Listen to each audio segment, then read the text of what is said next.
Hi everyone, today I will bring you guys with me and showing you a step-by-step guide on how to make howto. Howto is a dim sum, and if you guys don't already know, dim sums are usually fried or steamed and has a filling inside. And for this one, it is actually steamed and has a shrimp filling inside. I decided to do this because for my honors class of Opportunities and Challenges of Modern China, we had to do an individual project which consists of learning something new or something that you always wanted to know about the Chinese traditions. So it could be about their food, their culture, you name it. I decided the perfect way to learn how to make hotdog is going to a Chinese restaurant and asking them if they could actually teach me, or that I could just stand beside them while they make it so I could see exactly how to make it. And I thought this would be a perfect opportunity to actually see how they interact with each other, learn a bit about their culture and much more. But unfortunately, none of the restaurant wanted to help me because they say the hotdog takes so much time and effort that they don't have time to let someone in and show them or explain about it, etc. and much more. And another thing was that a lot of restaurants actually import the frozen ones that are already made and just steam them while the customers are there. So for me, it was a bit impossible to learn how to make it. So I decided to do it on my own.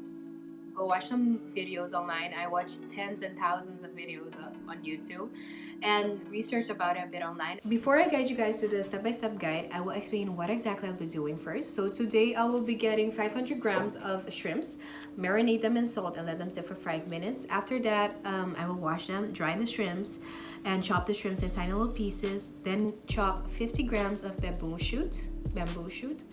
Mix those two together, then add 2 tablespoons of salt, 1/4 tablespoon of white pepper, 5 grams of sugar, 5 grams of cornstarch, 1 tablespoon of Shaoxing wine. Shaoxing wine is cooking wine the Chinese use, and 2 tablespoons of sesame oil. Add all of those together and let the mixture sit for 30 minutes. While the mixer is sitting, I'm going to start with the dough. So the dough is 50 grams of wheat starch, 50 grams of tapioca starch, and half a gram of salt, and then 160 milliliters of boiling water. So I will add all of those together, mix them up a bit, and then add 1/4 of tablespoon of vegetable oil. After that, I will knead the dough and let the dough sit then for 5 minutes, and after it's sat for 5 minutes, I will make portions out of it, roll it, make a few portions, and out of those little portions I will make a round ball and eventually open it up. Roll it. You can roll it with a knife. The Chinese usually use a knife, a cleaver knife that is really flat and makes it flat, or you can use a roller, which is easier for you. For me, I will be using a roller because I can't work with a knife. Before that, I need a few ingredients, which I will be bringing you guys with me to get, which is 500 grams of shrimp, bamboo shoot, white pepper, Shaoxing wine, sesame oil, vegetable oil, wheat starch, tapioca starch, cornstarch, baking paper, bamboo steamer, and a roller. So let's get to it.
should have listened to the Chinese restaurants when they said this is too hard to make, girl, don't do it. But honestly, I'm happy I still did it. It was really hard. I struggled so much, but eventually it was so fun to do. I even ended up making sushi. I know sushi is not Chinese, it is Japanese. It was originated in Japan, but it is part of the Chinese tradition. So I said, you know, go ahead and make it. I struggled so much today, but eventually I did it, and I'm very happy I did. I learned something new, and I won't say maybe I would do it again, but it was definitely really fun. I learned something about it, and I hope I could have teach you guys also something about it by watching this video, and you could also make it at home. Thank you for watching. Bye.